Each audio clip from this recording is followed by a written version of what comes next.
오늘은 새로운 진도를 나가기 전에 지난 시간에 살펴봤던 팀과 관련된 주제 중에 우리가 팀워크와 관련된 내용도 살펴봤고요.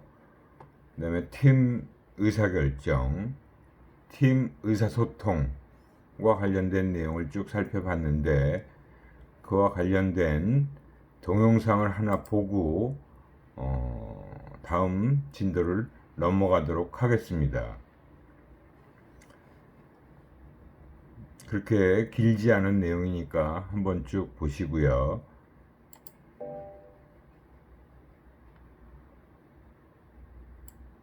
글로벌 컨설팅 기업인 왓슨 와이어트가 조사한 결과에 따르면 팀 커뮤니케이션이 활발하게 이루어지는 조직이 그렇지 않은 곳에 비해 주주 수익률이 57%나 높았다고 합니다. 하지만 소통이 활발해도 성과가 나지 않는 조직도 있는데요. 그 차이가 뭘까요? 기업 문화 전문가이자 베스트셀러 작가인 에드리언 보스틱과 체스터 엘튼은 35만 명의 직장인과 자포스, 펩시 등 탁월한 성과를 거둔 조직을 대상으로 연구를 했습니다. 그 결과 고성과 팀에는 확실히 차별화되는 그들만의 커뮤니케이션 특징이 있다는 게 밝혀졌죠. 그게 뭔지 자세히 알아볼까요?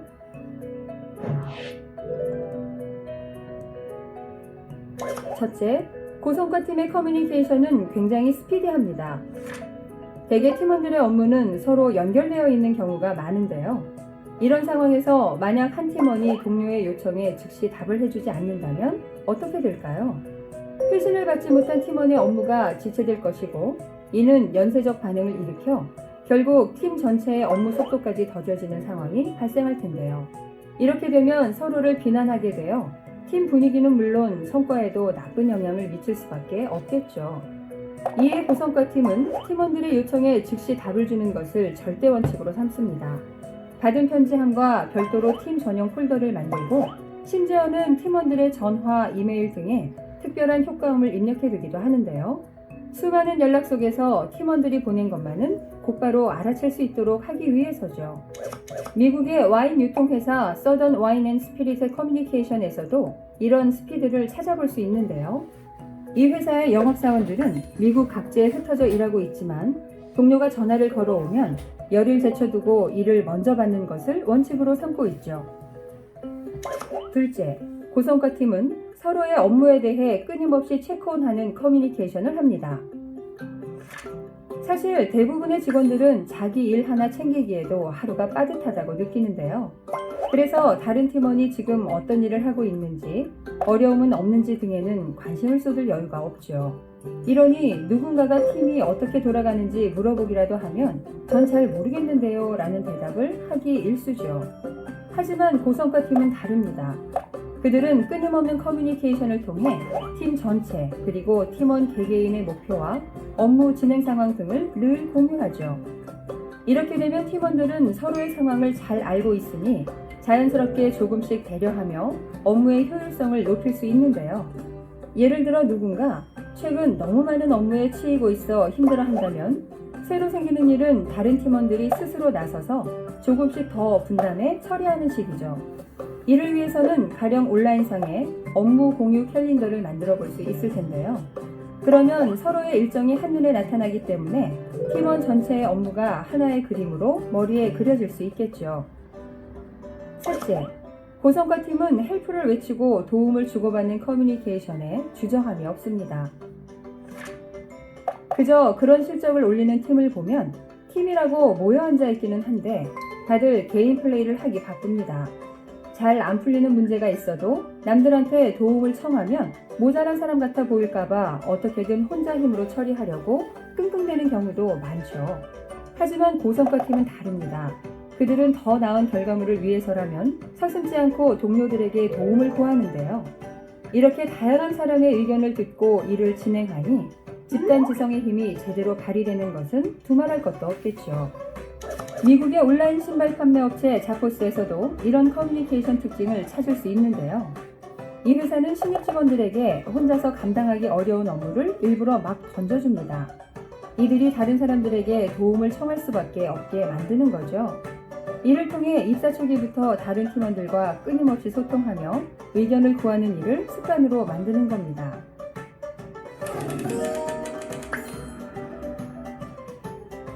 탁월한 성과를 내는 조직에는 그들만의 특별한 커뮤니케이션 특징이 있습니다. 스피디하며 항상 서로를 체크온하죠. 또한 헬프를 외치는데 거리낌이 없습니다. 여러분도 이런 커뮤니케이션 문화를 심어 1 더하기 1을 3으로 만드는 고성과 팀을 만드시기 바랍니다. 예, 잘 보셨죠? 팀이 다 같은 팀은 아니다. 우리가 이제 이러한 팀워크를 굉장히 잘 발휘하기 위해선 이 팀워크 원칙, 첫 번째 원칙에 서로 피드백을 주고받을 수 있다. 서로 돕고자 하는 의지, 준비, 성향이 있다. 서로의 협력과 노력이 집단 성공을 결정한다고 생각한다. 이 세 가지 요소가 다 좀 전에 본 그 영상에서 얘기하는 사례에서 다 보여주고 있죠. 그만큼 서로 간의 커뮤니케이션이 얼마나 중요하고 서로 도움을 요청하는 것도 중요하고 또 서로 피드백, 체크온 해주는 그 부분도 굉장히 중요하다라는 것을 우리가 알 수 있었던 부분이라고 볼 수 있어요. 이렇게 해서 이제 팀워크와 관련된 영상물을 하나 봤고요. 오늘은 그 새로운 진도를 나가도록 하겠습니다.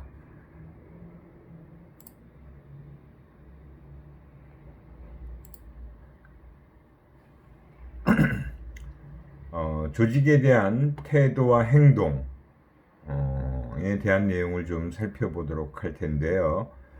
여기서 이제 태도라는 게 나와요. 태도는 우리 심리학에서 특히 사회심리학 분야에서 굉장히 중요하게 다뤄진 주제고, 또 태도와 관련된 연구는 많은 심리학자들이 지금까지도 하고 있는 그런 연구 분야라고 볼 수 있습니다. 심리학에서는 이 태도와 행동에 대해서 많은 연구 사례들이 굉장히 많이 나와 있어요. 그만큼 굉장히 명확한 개념이지만 사람들이 보이고 있는 태도와 행동이라는 것이 단순하지만은 않다라는 것을 알 수 있는 그런 부분입니다. 우선 태도란 무엇인가를 좀 살펴볼 필요가 있겠죠. 우리가 이제 조직 구성원들, 즉 종업원의 태도라는 것이 어떤지를 또 명확히 파악해야 되는 것도 중요한 일이라고 할 수 있는데요. 우선 태도에 대한 정의를 살펴보면 그 대상이 사람이 됐건 사건이 됐건 사물이 됐건 의견이 됐건 어떤 대상이든 간에 그 대상에 대해서 어떤 마음을 가지고 있느냐, 즉 호불호를 얘기하는 겁니다. 호불호가 뭐예요? 좋다 싫답니다. 심플하게 얘기하면 그냥 좋으냐 싫으냐가 바로 태도예요. 그리고 그러한 태도는 결국은 이제 행동으로 연결되어지겠죠.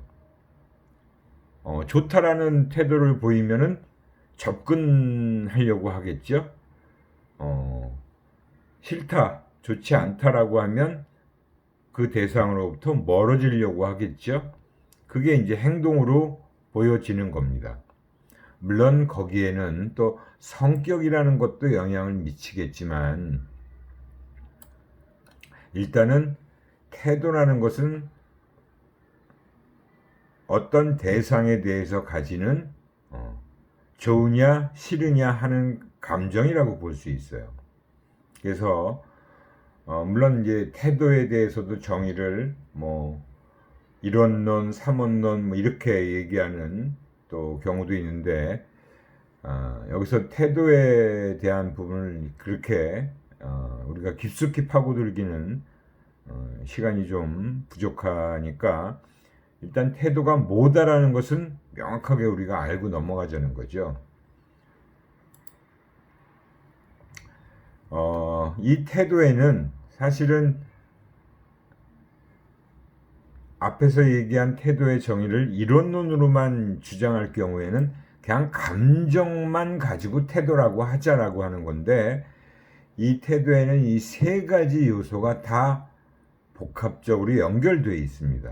그래서 사실은 삼원론을 주장하는 사람들은 우선은 인지적인 요소, 무엇 때문에 내가 어떤 대상에 대해서 알고 있는 요소들, 그게 인지적인 요소겠죠.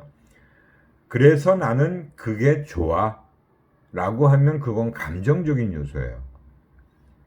내가 좋아하니까 가까이 접근하려고 한다. 그게 이제 행동적인 요소라고 볼 수 있어요.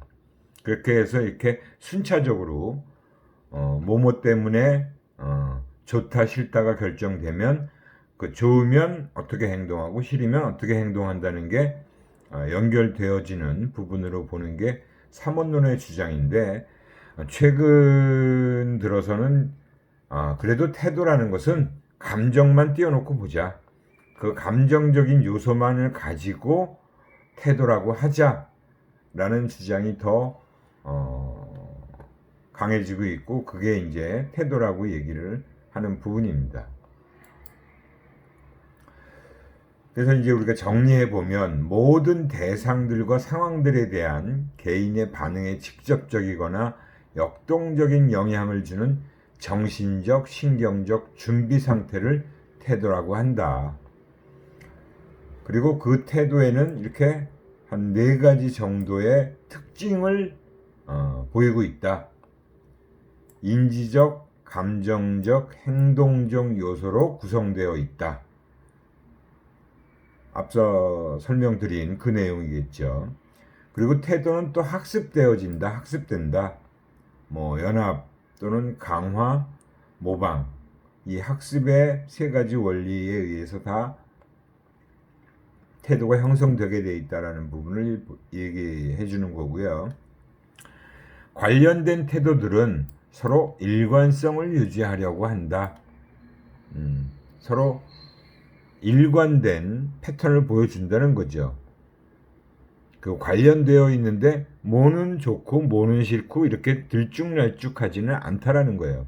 그래서 어떤 대상에 대해서 좋은 태도를 형성하게 되면 그와 관련되어 있는 것들도 다 좋게 봐주는 그런 일관성을 유지하고 있다라는 거죠. 그리고 태도는 행동 의도를 유발한다. 우리가 이제 일반적으로는 태도가 행동을 예측한다라고 얘기하기도 하는데, 무조건 태도가 어떻다라고 해서 행동이 그대로 연결되는 건 아닌 경우들이 많이 나오는 거예요. 그래서 사실은 태도가 행동으로 바로 연결되기보다는 행동 의도라는 것을 유발하는 것이 우선 나타나는 부분이라고 볼 수 있어요.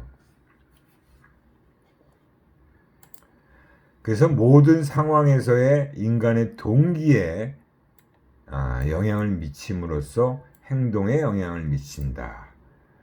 어떤 대상을 좋아하게 되면 그 좋아하는 태도가 그 사람에게 뭔가 그게 사람이 됐든 대상이 됐든 접근하려고 하는 그래서 행동 의도를 유발시키게 되고, 그래서 또 연결된 행동을 보여주게 되는 그런 형태를 가지고 있고요. 그렇기 때문에 태도를 파악하는 것은 매우 중요한 일이다라고 생각하시면 됩니다. 태도는 또 어떻게 이루어져 있느냐 해서 태도의 3가지 요소를 좀 구체적으로 살펴보면, 앞에서 살펴봤던 대로 인지적 요소는 바로 인지적인 신념이에요. 어떤 대상에 대해서 내가 뭐뭐라고 알고 있는 것이 바로 신념입니다. 인지적인 신념. 회사가 가산 금융, 뭐 예를 들면 시간의 수당 같은 것들을 통제하고 있다라는 그런 사실을 내가 알게 되면 그거에 대해서 어느 정도의 신념을 형성하겠죠. 그래서 나는 어떻다 감정적인 평가를 하게 됩니다. 그래서 그 대상에 대해서 좋다 싫다 하는 것이 이제 형성되게 되겠죠. 급여가 적어지므로 회사의 방침이 나쁜 것이다. 난 회사가 잘못하고 있다. 회사가 나쁘다라고 생각한다. 또는 그 반대로 회사가 어려움으로 회사에서 내릴 수 있는 조치이다 라고 해서 뭐 수용적이거나 긍정적인 그런 태도를 형성할 수도 있어요. 또 그에 따라서 이제 행동적인 의도가 어떻게 유발되는지도 차이가 있겠죠. 대상에 대한 반응이나 표현되는 행동을 이제 얘기하는 거예요. 불만을 가지고 이제 나쁘다라고 생각하게 되면 불만을 가지고 노조에 가서 항의 행동을 하고 압력을 행사하라고 부추긴다. 그러니까 노조가 가만히 있으면 안 된다. 이럴 때 회사에 우리가 행동을 보여줘야 된다라고 하는 거죠. 근데 수용적인 그런 태도를 형성하게 되면 받아들이고 성실한 근무 수행은 태도를 보이게 된다. 그러니까 어떤 태도를 형성하느냐에 따라서 분명히 다른 행동이 나타날 수밖에 없어요.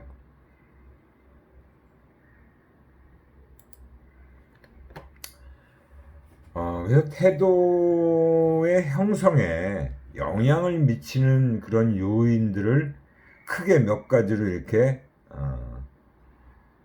도식화해서 제시해 놓은 겁니다. 사실은 뭐 이거보다 더 많은 요인들이 태도 형성에 영향을 미치는데 그 중에서도 우리가 이제 중요하게 고려해야 될 것이 바로 이러한 6가지 정도의 요인이다. 우선 성격이라는 것이 태도 형성에 분명히 영향을 미친다. 그러니까 태도 형성을 하는데 뭐 어떤 성격의 소유자냐에 따라서 달라질 수 있다라는 거겠죠.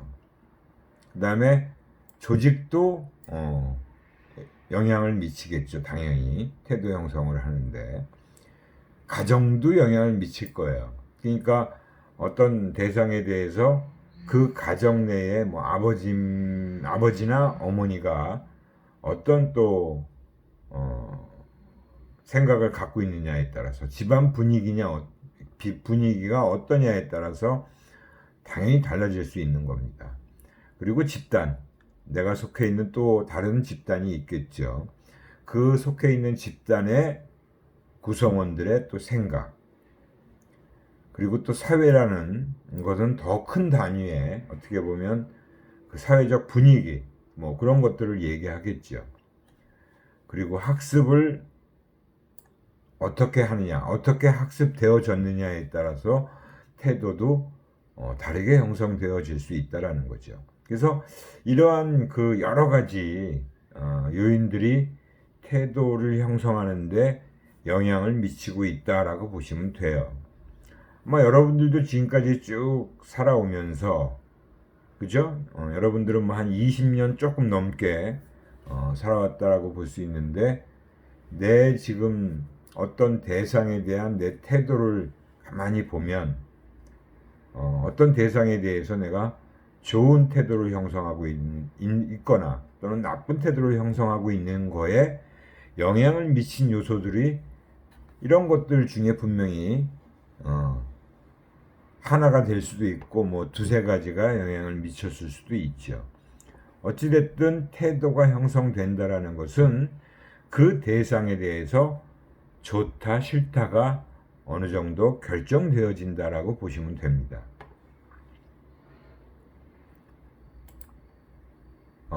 또 태도와 가치관의 관계를 좀 살펴보면 사실은 가치관이라는 건 좀 이렇게 큼지막한 그런 내용들로 가치관이라는 게 형성되죠.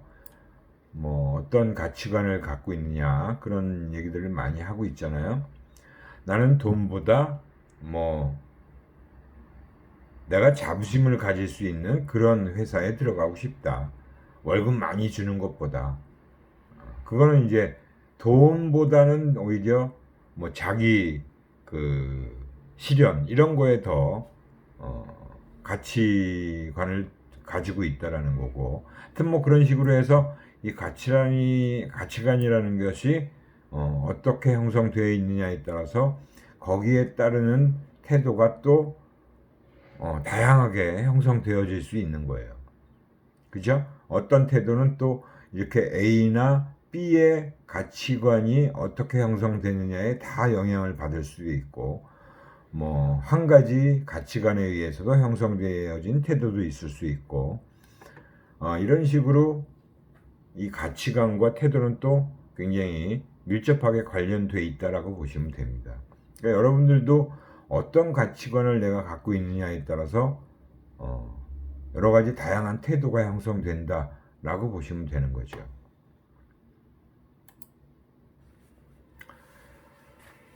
이제 이 태도와 행동의 문제를 가지고 실질적인 그 모형을 제시한 학자가 아자인 앤 피시바인이라는 학자들이에요.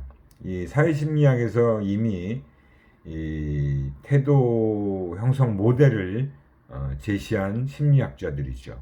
사회심리학자라고 볼 수 있는데 그 부분을 우리가 이 조직 심리학에 적용시켰을 때 이러한 식으로 그 모델이 적용되어진다라고 보시면 됩니다. 우선 행동, 성과, 관계에 대한 신념이라는 것이 있어요. 열심히 일하면 어떤 결과가 있을 가능성이 있으며 그 결과는 얼마나 좋은 것인지. 그리고 집단 및 사회의 규범에 대한 또 신념도 있을 수 있죠. 우리 팀 조직에서의 열심히 일하는 것에 대한 규범이 얼마나 중요하다고 생각하며 그 규범을 따르려고 하는 동기. 이것이 이제 뭐 집단 및 사회의 규범에 대한 신념이에요. 이거는 행동과 성과 관계에 대한 신념이고, 그런 신념이 그 행동에 대한 태도를 형성하게 되고요. 또 집단 및 사회적 규범에 대한 지각을 형성하게 되죠. 거기에 또 중심에 있는 개인의 가치관이라는 것이 영향을 미치게 됩니다. 그래서 열심히 일하는 것이 옳은가? 우리 팀 조직에서는 열심히 일하기를 원하는가? 하는 그런 부분에 대해서 내가 분명히 어떤 식이든지 형성을 하겠죠. 열심히 일해야지. 아니야, 뭐 여기는 열심히 일할 필요가 없어. 해서 어떤 그 행동 의도를 형성하게 되고요. 그래서 결국은 행동을 하게 됩니다. 열심히 일하는 행동을 보여주는 것이죠. 그러니까 이런 것이 어떤 인지적인 요소죠. 이건 신념이라는 건 말 그대로. 그리고 내가 어떤 태도를 형성해서 그 다음에 행동 의도를 유발하고 그 다음에 행동으로 이어지는 이런 어떤 모형을 피시바인이라는 학자가 제시를 한 거예요. 이 모형 또한 다양한 분야에 응용이 되어지고 있습니다. 우리가 소비자 심리학에서도 이런 그 모형을 또 소비자 심리학에 적용한 사례를 공부한 내용이 있죠. 마찬가지로 이렇게 조직 심리학에서도 이 사회 심리학의 태도 형성 모형을 그대로 또 적용해서 활용할 수 있는 그런 부분이라고 보시면 됩니다. 이제 그 조직 내에서 그러면 중요한 그 구성원들이 형성하는 태도에는 어떤 것들이 있는지를 몇 가지씩 살펴볼 건데요. 우선 조직 관련 태도예요. 그러니까 즉 회사에 대한 태도라고 보시면 되죠. 우선 회사를 믿고 따르는지에 대한 회사 신뢰. 내가 얼마나 회사를 신뢰하는가. 회사에 대한 긍정적 기대를 바탕으로 자신에 대한 위험 부담을 기꺼이 수용하려는 심리적 상태다. 그러니까 회사를 믿고 안 믿고가 굉장히 중요하죠. 본인이 일하는 회사를 얼마나 믿느냐. 그냥 내가 그냥 대충 일하고 월급 받는 곳이다 라고 생각하는지, 아니다 내가 여기서 열심히 일하면 그에 따르는 보상도 증가할 것이고 내가 여기서 내 꿈을 실현할 수도 있다 라고 생각을 할 수도 있겠죠. 아무튼 기본적으로 이제 회사 신뢰라는 게 있죠. 그 다음에 이제 조직 몰입이라는 것도 있습니다. 나 자신과 우리 회사를 얼마나 동일시하느냐. 그러면서 지속적인 열의를 가지고 조직에 참여하고자 하는 정도가 조직 몰입이라고 하는 거예요. 굉장히 이 조직 몰입을 종속변이로 해서 이루어진 연구가 굉장히 많습니다. 이 조직 몰입에 영향을 미치는 변인들을 다룬 연구들이라고 보시면 되고요. 조직 냉소주의, 이거는 이제 완전히 회사에 대해서 아주 부정적으로, 그죠? 일반화된 부정적 태도예요. 그냥 뭐 시키는 일 대충 하고 월급 받아가면 그만이지 뭐 라고 생각하는 거죠. 굉장히 조직에 대해서 부정적인 신념을 형성할 때 이런 태도가 나타난다라고 볼 수 있습니다. 그 다음에는 이제 직무 관련 태도예요. 직무 관련 태도라는 건 말 그대로 자기가 하고 있는 일에 대한 태도입니다. 우선 직무 만족이라는 게 가장 대표적인 직무 관련 태도라고 볼 수 있어요. 직무 관련된 다양한 특성들, 뭐 임금, 인사제도, 업무 환경, 상사나 동료 등에 대한 전반적인 평가가 바로 직무 만족입니다. 내가 하고 있는 일에 대해서 얼마나 내가 만족스러워하냐. 내가 지금 하고 있는 일을 열심히 하니까 뭐 월급도 충분히 잘 나오고 승진도 잘 되고 업무 환경도 좋고 뭐 상사도 좋고 동료도 좋다. 그러면 직무 만족도가 굉장히 올라가겠죠. 그 다음에 이제 직무 몰입이라는 것도 마찬가지로 조직 몰입이 있듯이 내가 하고 있는 일에 대해서 얼마나 그 일과 동일시하고 일에 열중하느냐. 그죠? 심리적으로 동일시하고 열중하는 정도입니다.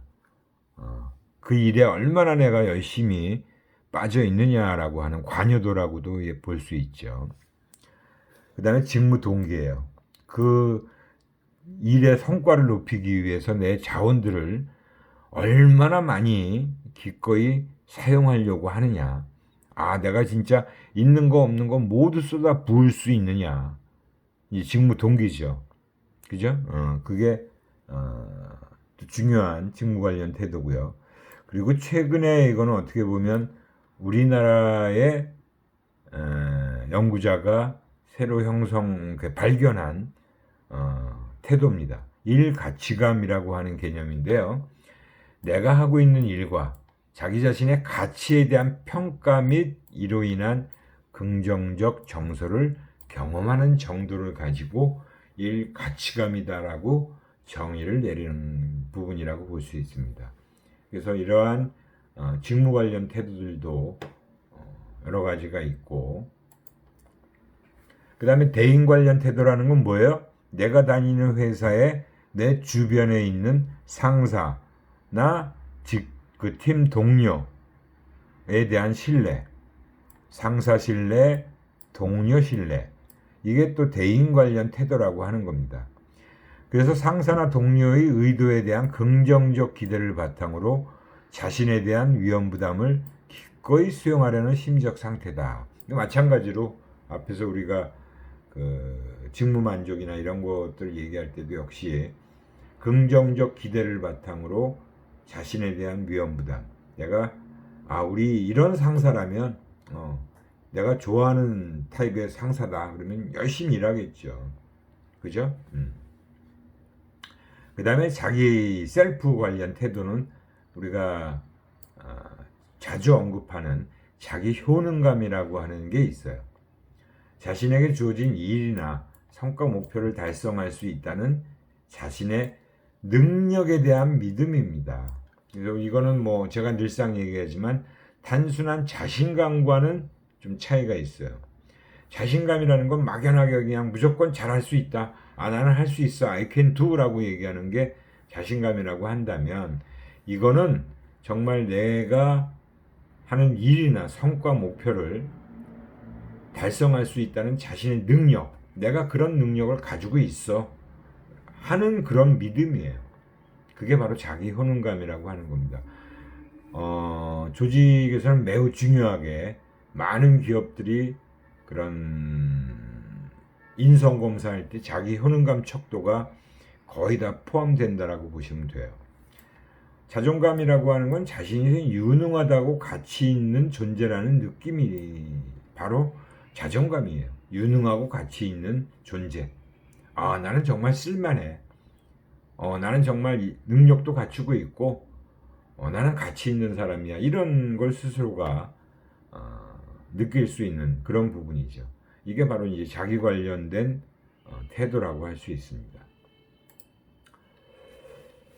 그래서 이제 우리가 앞에서 살펴봤던 그런 여러 가지 다양한 조직 관련돼서, 일 관련돼서, 뭐 대인 관련된 그런 태도들이 있었는데, 그 태도들의 내용을 한번 하나하나 좀 구체적으로 살펴보면, 모두 다 살펴보긴 그렇고 몇 가지만 아마 좀 살펴보는 걸로 아마 정리가 되어 있을 겁니다. 우선 직무만족이라는 건 워낙 많이 사용하고 있기 때문에 또 중요하게 다루고 있고요. 자신의 직무로부터 얻는 즐거움의 정도. 그러니까 내가 하고 있는 일을 하면서 얼마나 만족스러워 하느냐, 정말 즐겁게 일을 하느냐 하는 게 직무 만족이에요. 직무 자체 또는 직무 상황들에 대한 개인의 평가적 판단이다. 그 직무가 개인의 기대를 충족시키는 정도에 있어서 개인차라는 것이 존재하고 있기 때문에 직무 만족의 차이가 발생한다. 어떤 일을, 동일한 일을 뭐 여러 사람이 할 수 있잖아요. 그 일을 여러 사람이 하고 있는데 누구는 직무 만족이 높은가 하면 누구는 직무 만족이 뭐 중간 정도, 누구는 또 직무 만족이 낮을 수도 있어요. 그건 어떤 개인 차라는 게 존재하기 때문에 그 직무가 내가 이걸 통해서 그 내 기대를 충족시킬 수 있다라고 하면 직무 만족이 올라가겠죠. 높아지겠죠. 근데 그렇지 못하다라고 한다면 별로 만족스러워하지 않을 거예요. 그래서 이러한 직무 만족이라는 거에 영향을 미치는 요인들을 개인 특성, 환경 특성, 사회적 특성으로 구분해서 얘기를 합니다. 뭐 개인적인 특성으로 능력, 성격, 가치, 욕구 이런 심리적 변인들이 직무 만족에 영향을 미치고 있다라고 많은 연구자들이 검증을 했어요.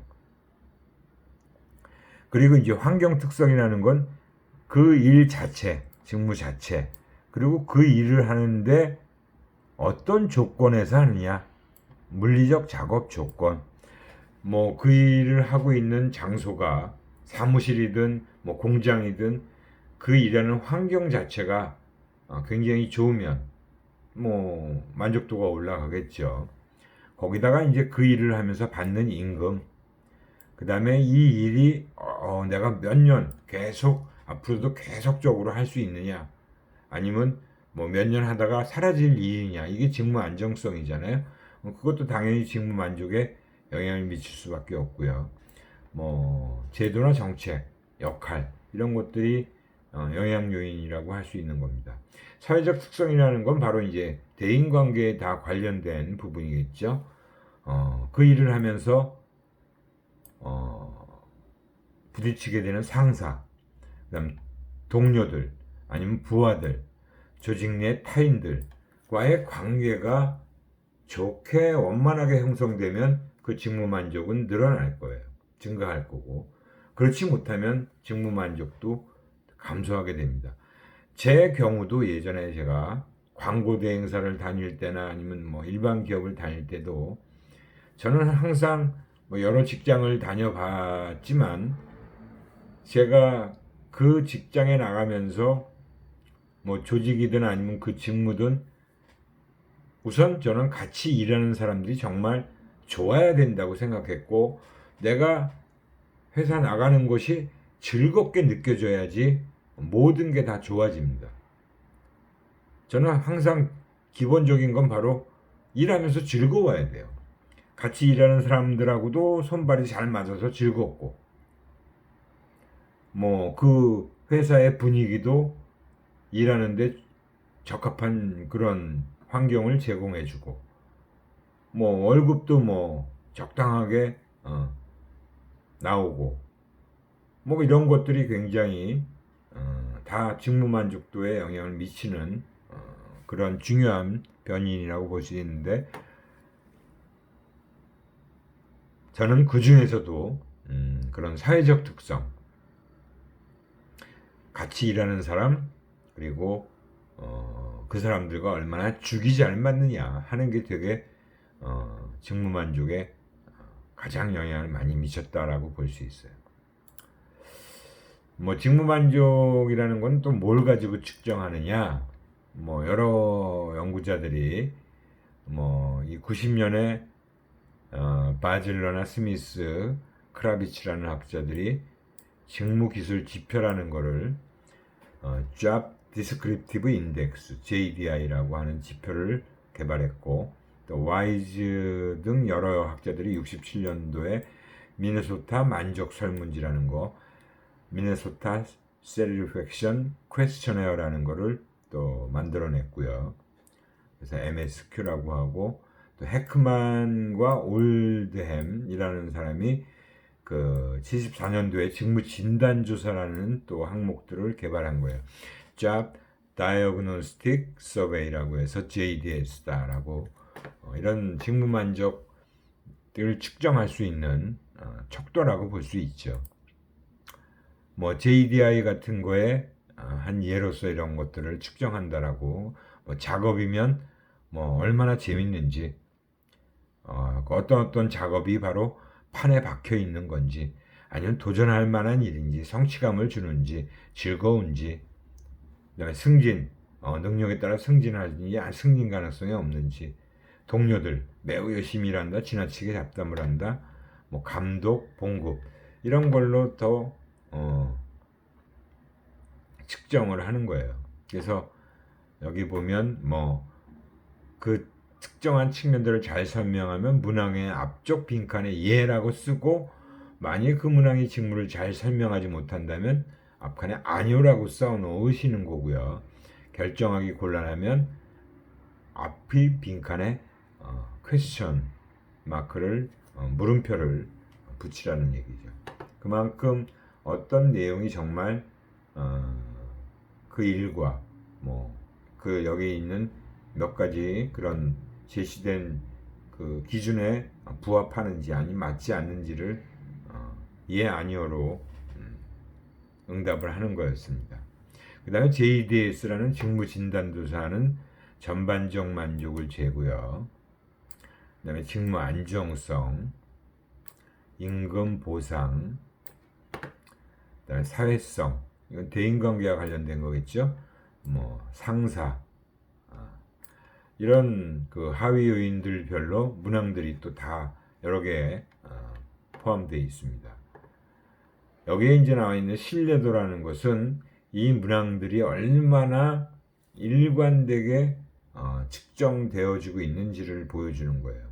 그 전반적 만족이라는 것은 뭐 그 다음에 또 이런 것들이 직무 만족도에 정말 얼마나 좋은 그 일관된 측정 지표가 될 수 있느냐를 보여주는 지표라고 보시면 되고 크롬바 알파라는 그런 신뢰도의 지표를 산출하게 되어 있습니다. 이런 문항들로 직무 진단 조사가 구성되어 있고요. 아까 얘기한 마지막에 미네소타 만족 설문지도 역시 조금 다른 형태지만 이건 5점 척도라고 보시면 되죠. 그렇게 해서 쭉 한 20문항 이상 이렇게 쭉 여러 가지 내용에 대해서 체크를 하는 문항이라고 보시면 됩니다. 이게 직무 만족과 관련된 측정 방법들을 보여준 내용이고요. 그 다음에 이제 직무 만족과 결국 직무 관련 준거들, 직무 관련 준거라는 것은 어떻게 보면 결과 변인이라고 할 수 있죠. 직무 수행과는 사실은 그렇게 상관이 높지 않아요. 이 R은 이제 상관을 얘기하는데 만족과 수행을 동시에 향상시키려는 노력은 실패할 가능성이 크다. 그러니까 이 얘기는 뭐냐면 직무 만족이 높다 그래서 그 수행 성과가 좋게만 나타나지는 않는다는 거예요. 그러니까 직무 만족이 높다 그래서 수행 성과가 같이 높아지는 건 아니더라. 그러니까 이거는 굉장히 어떻게 보면 참 되새겨 볼 만한 부분이고요. 이직 행동은 어때요? 역상관이죠. 마이너스 0.40은 상관이 꽤 높은데 직무 만족이 높으면 오래 일을 하겠지만 직무 만족이 낮으면 다른 직업을 얻을 가능성에 영향이 크다라는 것을 얘기해 주는 거고, 결근 행동은 뭐 역시 또한 만족도가 높으면 결근을 잘 안 하겠지만 결근이 자꾸 잦아지는 건 직무 만족이 낮기 때문에 그렇다. 그게 뭐 개인적인 문제든 가족 문제든 뭐 어떤 그런 이유로 해서 결근 행동이 자꾸 나타난다는 핑계거리가 되는 거죠. 그래서 이 조직이 작업자의 만족과 성과, 수행을 동시에 향상시키려고 시도하면 실패할 가능성이 높다. 그래서 이 두 가지 개념이 약하게 관련되어 있다는 것이 연구 결과로서 나타났어요, 사실은. 이직과 결근은 자신이 싫어하는 고용 환경으로부터 일시적 결근 혹은 영구적으로 이직하려고 하는 탈퇴 행동이 나타나는 거죠. 어느 정도 상관관계가 있다라고 볼 수 있다.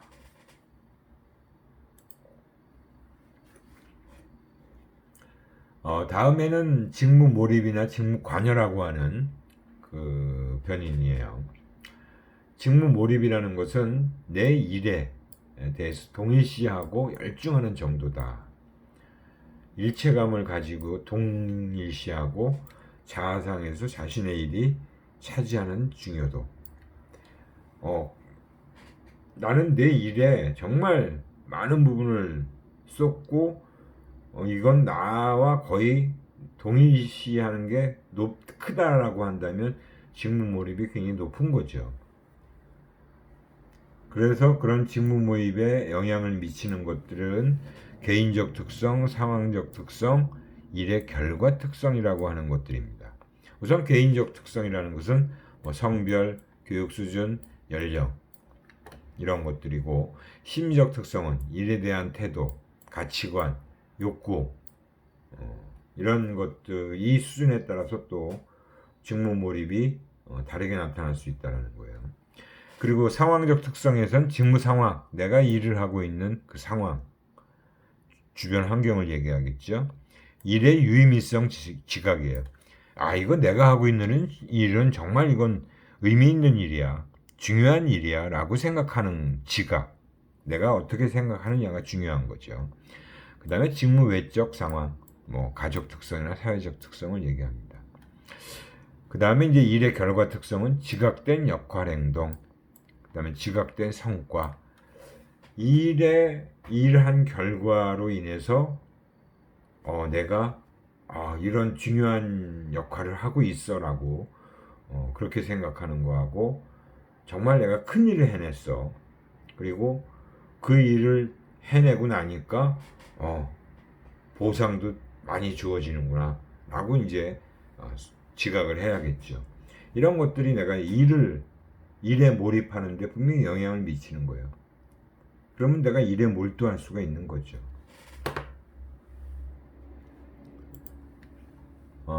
이런 직무 몰입에 관련된 또 변인으로 직무 만족, 직무 수행, 이직 행동, 성실성. 직무 만족이라는 것도 독립변인으로 작용할 때도 있지만 역시 종속변인으로 작용하는 경우도 있죠. 그래서 직무 만족과 직무 몰입은 꽤 상관이 높습니다. 특히 개인 특성 영향이 굉장히 높게 나타나더라는 거죠. 성격이나 가치관 이런 것들이. 직무 수행은 마찬가지로 성과예요. 그죠? 근데 역시 상관이 낮습니다. 이직 행동 역상관인데 높지 않아요. 성실성하고는 굉장히 높게 나타나고 있어요. 그래서 성실함을 보여주는 것이 그 일에 내가 열심히 몰두하고 있다는 것을 얘기해 주는 거라고 보시면 됩니다.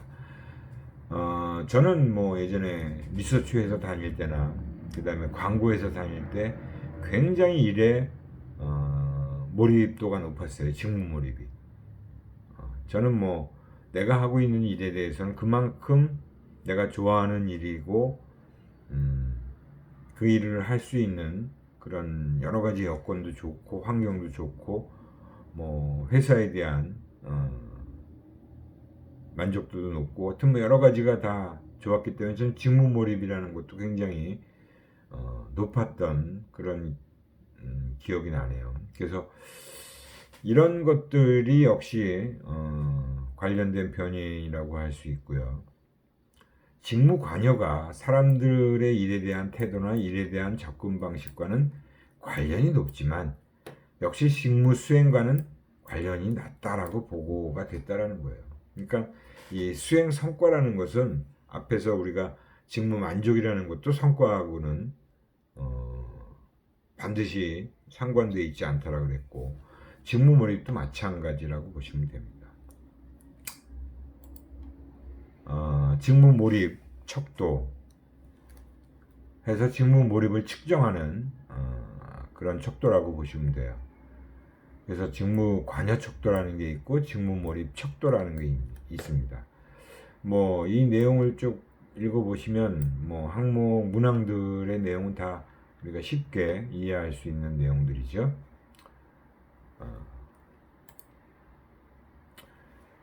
조직 몰입은 이제 오늘 시간이 벌써 다 된 관계로 오늘은 여기까지 직무 몰입까지 보는 걸로 하고요. 다음 시간에 이제 조직 몰입에 대한 얘기부터 시작하도록 하겠습니다. 여러분들 질문을 거의 보니까 안 하고 계시는데 질문은 꼭 좀 여러분들이 수업 시간에 이해 안 가는 부분이 있을 것 같은데 질문들을 안 올리세요. 과제와 관련된 질문도 한두 사람이 하긴 했는데 뭐 너무나 단순한 질문이었고요. 제가 다음 시간 정도에 한 번 더 과제에 대한 설명을 하는 시간을 갖도록 하겠습니다. 예, 여러분들 수고하셨고요. 다음 시간에 또 뵙도록 하는데 아마 다음 시간은 추석 연휴 관계로 아마 한번 건너뛰고 그 다음 주에 뵙는 그런 스케줄인 것 같은데 아무튼 뭐 여러분들 추석 잘 보내시고요. 근데 이번에는 또 코로나로 인해서 친인척들이 많이 모이기는 좀 쉽지 않을 것 같아요. 그래서 뭐 일단 건강 유의하시고요. 예, 다음 시간에 뵙도록 하겠습니다.